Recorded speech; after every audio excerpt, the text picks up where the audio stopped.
Donc, bienvenue à toutes et à tous au Pavillon Bleu. Bienvenue à toi, cher Soulaïm. Merci d'avoir accepté notre invitation. Donc, le rendez-vous, il a été retardé mais pour des raisons sanitaires, mais voilà, il se concrétise aujourd'hui.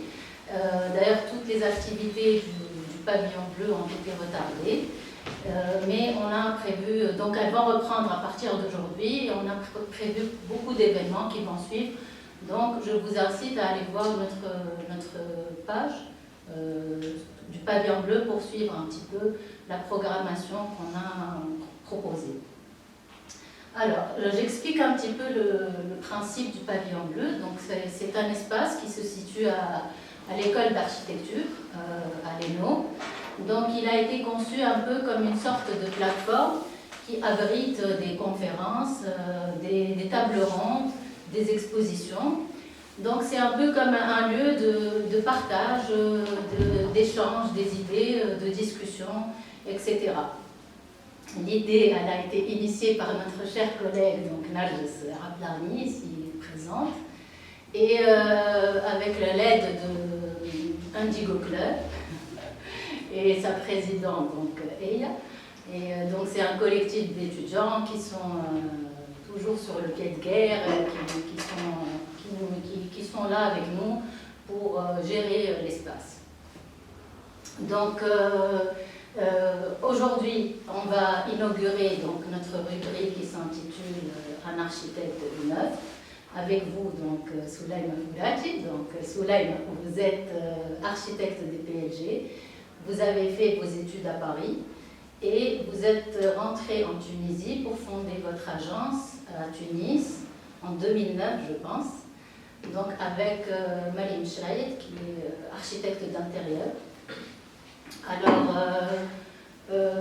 beaucoup d'entre nous vous ont découverte, probablement comme moi d'ailleurs, lors des journées architecturales de Carthage, donc les fameuses Jacques, en 2019, où votre projet, donc la Palme Maison, a été primé dans la catégorie maison individuelle. Votre projet a également été nominé cette année donc, pour le prix de l'architecture contemporaine de l'Union européenne, donc le prix Miss Awards, c'est ça? Donc voilà, donc une reconnaissance nationale et internationale, méritée à juste titre, donc avec ce projet qui est très contemporain, qui est très actuel et qui est profondément aussi ancré dans son contexte et à l'écoute de l'architecture régionale et des matériaux locaux. Donc rapidement, donc la Palme Maison, c'est une maison qui se situe dans une palmeraie à Tozeur, c'est ça, Tozeur, d'accord. Donc son nom, il fait référence au palmier. Et vous avez utilisé beaucoup le bois de palmier dans la maison, il est décliné sous plusieurs formes, vous allez nous en parler tout à l'heure. Et en parlant de matériaux, donc vous avez eu la générosité de nous prêter toute une panoplie d'échantillons qu'on voit ici, avec lesquels vous avez travaillé. Donc voilà, donc la particularité de cette conférence, c'est qu'on va avoir les matériaux à portée de yeux et à portée des mains pour pouvoir, donc vous allez nous expliquer comment vous les avez utilisés et comment ils vous ont été inspirés. Donc voilà, je vais vous laisser nous en parler. Juste, je rappelle que la conférence sera entièrement enregistrée par nos étudiants, donc Yassine Boussif, Talé et Nour Massoudi, voilà, du club Food-Image, qu'on remercie. L'enregistrement sera publié sur la plateforme, sur la page du Pavillon Bleu, mais il sera surtout diffusé lors de l'exposition la semaine prochaine. Donc on aura une semaine d'exposition, donc cet espace il va changer complètement pour accueillir l'exposition qui aura pour thème donc la Palme Maison. Et donc on va diffuser l'enregistrement, il va tourner en boucle. Donc pour ceux qui ne vont pas assister aujourd'hui, ils vont pouvoir y assister la semaine prochaine. Parce qu'il y a beaucoup d'étudiants qui sont en voyage d'études et qui n'ont pas pu assister, donc ça sera l'occasion qu'ils assistent à la conférence en différé. Voilà, donc je vous laisse donc me présenter votre projet. Et merci pour cette invitation. Quand on m'a proposé de parler de cette pâle maison, je me suis dit qu'est-ce que je vais encore pouvoir dire et de quelle manière j'allais pouvoir en parler. Et j'ai eu très envie de vous parler de mon approche sensible. Et j'aimerais commencer cet échange avec vous par une citation qui est la suivante: où que tu ailles, vas-y avec ton cœur. Donc je suis là avec vous aujourd'hui avec le cœur, mais c'est aussi la manière dont j'ai commencé ce projet. Et je considère que l'émotion, c'est le fondement de l'architecture et le fondement de l'art. Si on arrive à susciter à travers une œuvre d'art ou un projet une émotion chez l'autre, je pense que le pari est réussi. Et c'est très important de pouvoir conserver ça tout au long du projet. Donc voilà, j'ai aussi envie de vous présenter les choses par des images, des visuels, des couleurs et une interprétation différente du site. Et des visuels, des images, un graphisme aussi, parce que j'ai toujours pensé que le graphisme pouvait être très proche de l'architecture. Si on arrive à résumer un projet en une image ou en un trait ou en un diagramme, il y a quelque chose de réussi aussi. Ça veut dire qu'il est clair et donc du coup, s'il est clair, on peut le communiquer facilement. Donc c'est ce que j'aimerais pouvoir vous communiquer aujourd'hui. Donc je démarre cet échange par cette image qui, selon moi, déjà situe le projet au cœur de la Palmeraie. Cette densité végétale est quelque chose de très important. On a des palmiers de hauteurs différentes qui symbolisent la vie, alors qu'on est aux portes du désert, aux portes de l'aridité du désert. Donc, je considère, en tout cas au départ, ça a été une grande responsabilité de venir construire ici. Et à partir de cette responsabilité, on se dit comment on va créer un projet en respectant la nature, et en la préservant. Voilà, il y a dans cette image deux choses. Il y a l'amorce du bâtiment qui rappelle les dunes du désert, et puis il y a aussi graphiquement cette ligne qui vient dessiner quelque chose dans le ciel. Et voilà, et je considère que si on arrive à ramener un peu de poésie dans les choses, à vous faire voyager, à réinterpréter les choses au travers d'une architecture, alors il s'est passé quelque chose et peut-être que je vais arriver à vous toucher et vous allez vous souvenir en tout cas, vous allez retenir au moins une image de ce projet, alors j'aurai réussi aujourd'hui à quelque chose. Il y a aussi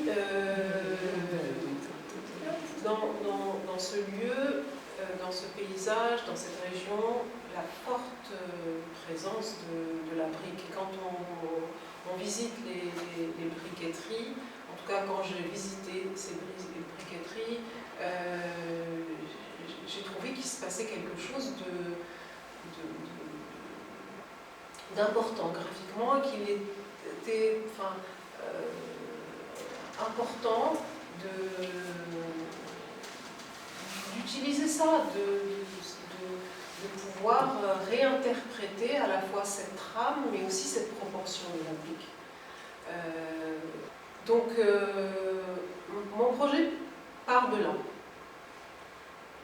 végétal et de ces matières très brutes qui peuvent être, à mon sens, facilement réinterprétées, réutilisées et surtout leur apporter une forme de modernité. C'est la question qui s'est posée à moi. Comment faire avec ce qu'il y a, la richesse de ce qu'il y a, quelque chose de nouveau, ou pouvoir jouer de ça et le réinterpréter.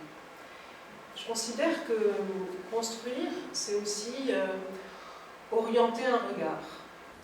Et donc, jouer avec ces briques, créer des pleins et des vides, pouvait facilement orienter le regard, mais aussi diffuser la lumière, chercher la lumière, se protéger de cette lumière crue du sud de la Tunisie. Et en tout cas, mes premiers traits de crayon, ma première esquisse, j'ai envie de dire, ça n'a pas été de dessiner le plan, mais de dessiner les ouvertures. C'était important pour moi de vous montrer cette première image parce que c'est le début du projet. J'ai dessiné des ouvertures. Donc la première, je l'ai appelée fente palmier parce qu'elle fait clairement référence à la proportion du tronc du palmier. La deuxième, je l'ai appelée encadrement espace de vie parce que je me disais qu'il fallait qu'on puisse voir cette palmeraie et voir cette densité dont je vous ai parlé tout à l'heure, cette densité végétale, et puis peut-être des ouvertures plus petites qui seraient juste là pour aérer une pièce humide, par exemple. Ça, c'est une image de la maison. Et en dessinant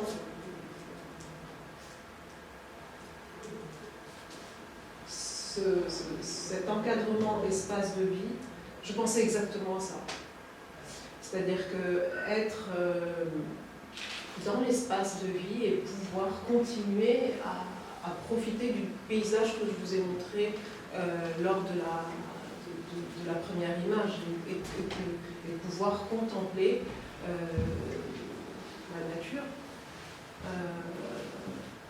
Alors pour la petite anecdote, le maître d'ouvrage m'a offert de passer, parce que je considère que c'est un cadeau, de passer une nuit dans cette maison. Et je pense que en tout cas pour moi, c'est le fantasme de l'architecte, de pouvoir habiter ce qu'on a imaginé, quoi.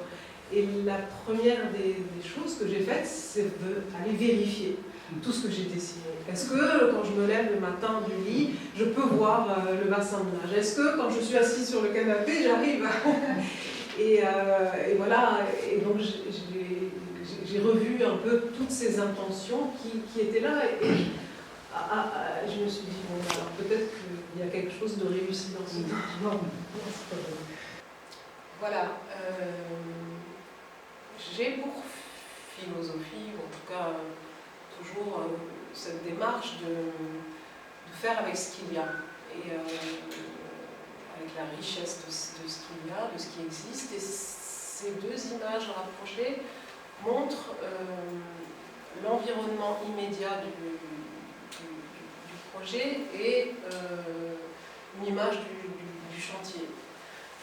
On lit bien, en tout cas dans les alentours de Tozeur, il y a ces canaux de refroidissement de cette eau très chaude qui surgit du sol et qu'on a besoin de refroidir pour irriguer les terres autour. Et j'ai trouvé dans ces lieux beaucoup de poésie. C'est une photo de Jalel Gasly, mais je trouve qu'on lit bien d'abord cette proportion au fond du palmier, qui m'a machmoum, vraiment ce tronc et ce bouquet végétal. Et j'avais besoin de retrouver ça dans le projet. Et je me disais qu'une fente dans le mur pouvait pouvait rappeler ce palmier et pouvait aussi apporter une forme d'intimité, par exemple, dans une salle de bain où on a besoin de ne pas se donner à voir, mais de continuer à voir le palmier. Voilà. Graphiquement aussi, j'ai trouvé que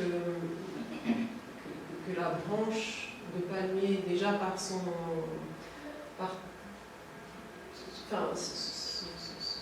graphisme, et d'ailleurs voilà, mes recherches aussi, ça a été de le dessiner plusieurs fois et de voir ce que je pouvais en faire, comment je pouvais interpréter ça. Donc, au travers d'un carreau de ciment, de ces matières différentes, striées, qui pouvaient rappeler toutes ces stries, mais aussi, et c'est aussi très important pour moi, c'est cette différente gamme de verts qui me fascine, qui m'a toujours fasciné. J'ai toujours eu un rapport à la nature très sensible, peut-être aussi, que ça me parle, ça me rappelle un autre arbre qui est l'olivier et ses différentes tonalités. Je pense que c'est aussi un rapport au vent, à la lumière, et je me disais qu'en partant d'un carreau comme celui-ci, trempé par la main de l'homme dans un verre qui au départ est le même, mais en fonction du temps qui va passer dans le four, on va découvrir à la sortie un verre différent. Et justement, ces accidents, ces aléas de la main de l'homme pouvaient être une richesse dans un projet. Donc on part de quelque chose de pensé, de dessiné, de très régulier, mais qui, au travers de tous ces matériaux bruts et de la main de l'homme qui construit ou qui vient produire toutes ces choses-là, on aurait, j'ai envie de dire, un objet, ou en tout cas des matériaux uniques. Donc on est dans une démarche qui est, j'ai envie de dire, proche de l'œuvre d'art, en toute modestie. Mais c'est quelque chose qui m'intéresse en tout cas et qui me questionne.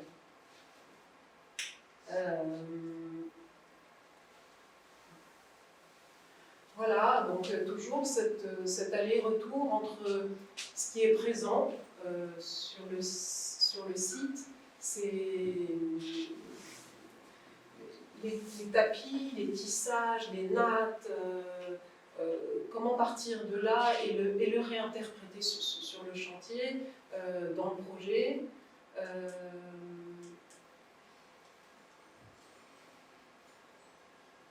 Voilà comment créer au sol des motifs qui pourraient rappeler les motifs du tapis, mais d'une manière contemporaine. Alors voilà, au final on arrive au plan, et ça a été aussi la première, la deuxième on va dire, en tout cas l'intention du plan et de la manière de répondre à une demande qui est celle du maître d'ouvrage, mais je pense que ce plan aussi fait clairement référence à la proportion de la brique, et on pourrait aussi imaginer qu'on a, en tout cas, là j'ai envie de dire, deux briques principales posées et qui répondent à un programme, mais aussi à un mode de vie. Et le maître d'ouvrage souhaitait venir habiter ce lieu en étant soit seul, en tout cas en couple, ou alors pouvoir inviter des amis ou ses enfants qui sont en âge d'être en couple, mais de manière autonome. Donc du coup, on distingue les deux espaces, l'espace nuit, l'espace jour, et c'est pour ça que leur chambre et en tout cas la suite parentale fait partie de l'espace jour. Et ce qui viendrait relier les deux, ce serait la cuisine et l'espace repas, et je considère en tout cas que c'est le lieu de convivialité, donc c'est normal que cet espace puisse faire le lien entre les deux. Donc ce projet questionne aussi l'idée de comment être ensemble, mais aussi indépendant chacun. Voilà, j'ai aussi réuni sur une flèche un peu l'évolution des choses, c'est-à-dire qu'on a l'espace nuit, on a l'entrée au centre qui vient séparer les deux blocs, le jour et la nuit, et ensuite on avance vers l'extérieur, vers le bassin et vers la palmeraie, et tout est orienté vers la palmeraie. En tout cas, j'ai tenu à vous montrer ce premier jet, j'ai envie de dire, qui n'a pas changé. La maison a vraiment été conçue dès le départ comme ça, et ça n'a pas bougé à part quelques fonctionnements au sein des chambres.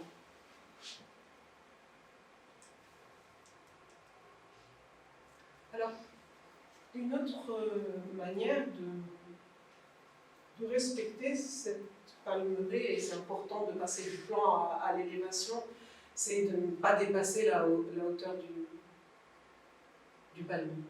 Ça a été, en tout cas, j'ai envie de dire, une contrainte qui est imposée par elle-même. Voilà, dans cette idée de respecter la nature, le projet a été posé dans une palmeraie de 3 hectares.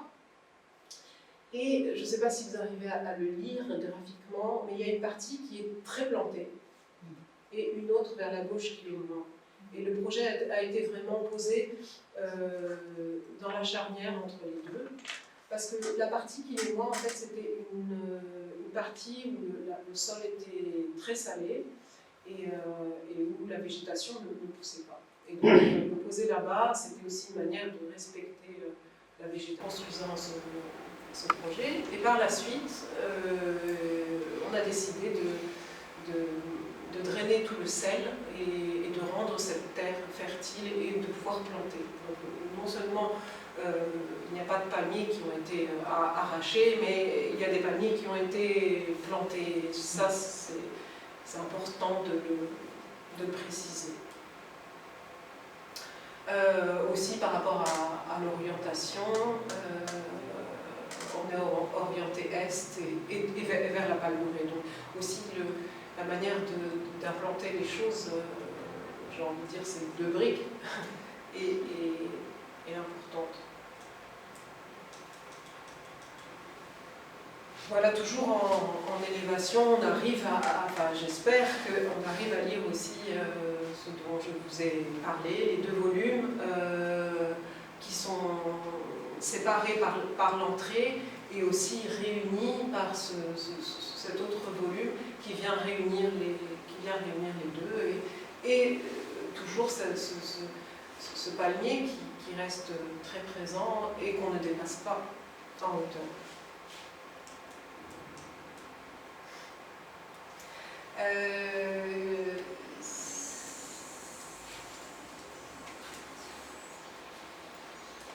Voilà, le plan final, qui est proche du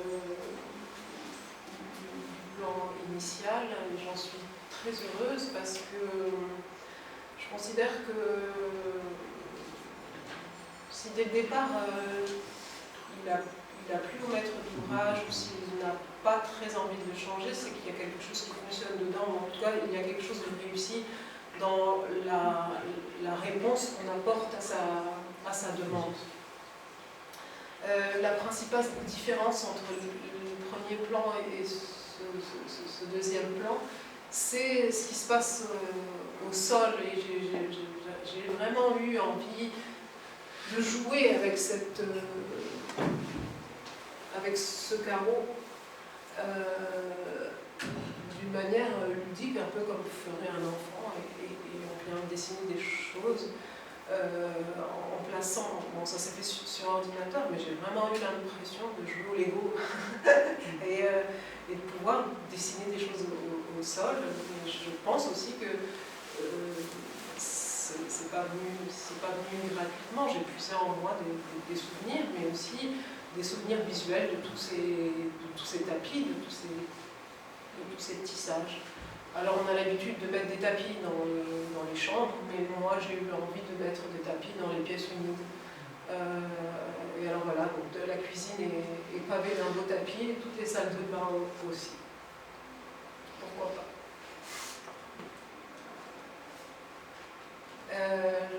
J'aime beaucoup cette image, parce que je considère que la projection de l'ombre du palmier sur la façade répond à l'autre image que je vous ai montrée, de cette proportion vraiment très linéaire du palmier.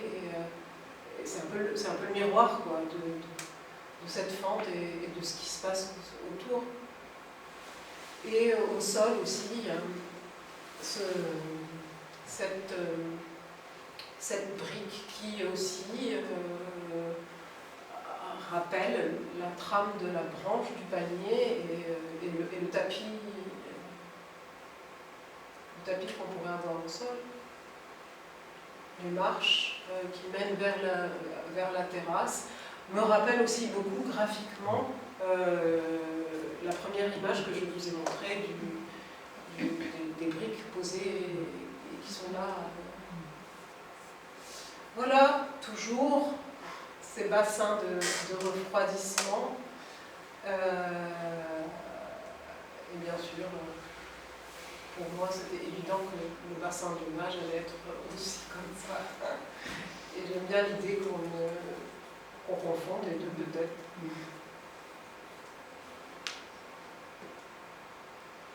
Voilà aussi en façade.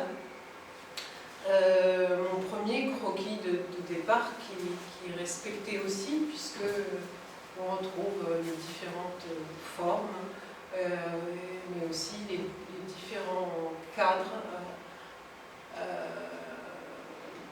pour répondre à ces différents visuels qu'on pourrait avoir de la Palmeraie. Peut-être qu'il y a une approche ici qui serait proche, enfin quelque chose, une démarche architecturale qui serait proche de la photographie ou du cinéma. Qu'est-ce que j'ai envie de donner à voir, ou qu'est-ce que j'aimerais qu'on puisse voir, ou comment je peux me protéger de la lumière. Toutes les orientations sud voilà, ont été habillées de ce graphique, parce que si on parle du graphisme, mais aussi d'une sorte de bouche à râper qui est créée par ce jeu de plein et de vide. Il est aussi très important de pouvoir se protéger du froid. On parle souvent de la chaleur du sud, mais on oublie le froid. La nuit, il fait très froid. Et donc c'était aussi important de pouvoir faire des volets, pouvoir occulter aussi, en tout cas, puisque les maîtres d'ouvrage habitent durant une grande partie de l'année, pas à 12 heures, donc c'était important de sécuriser la maison, et pas avec en tout cas, pouvoir, j'ai envie de dire, faire du volet une double fonction. Un peu, on aurait la fonction du fer forgé et du volet, et avec beaucoup d'évidence, j'ai eu envie d'utiliser le bois de panier. Il est utilisé aussi à l'intérieur, au niveau du mobilier. Là, on a ce fameux espace qui lie les deux autres, qui est la cuisine, mais aussi l'espace repas. La table a été dessinée en bois de panier. Les dressings aussi, et les portes.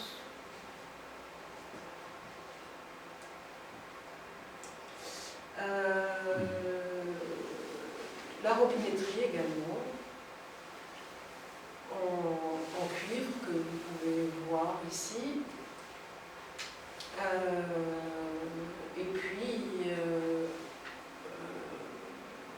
la vasque dans une pierre très brute qui, selon moi, rappelle, en tout cas je vous invite à venir toucher ensuite cette pierre qui est très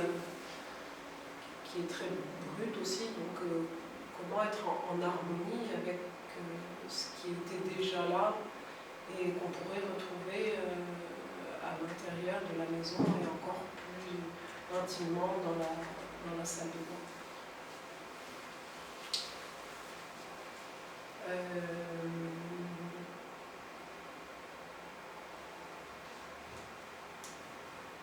Voilà, j'avais envie de commencer le projet par ce qu'on voyait du canapé et de finir par le canapé.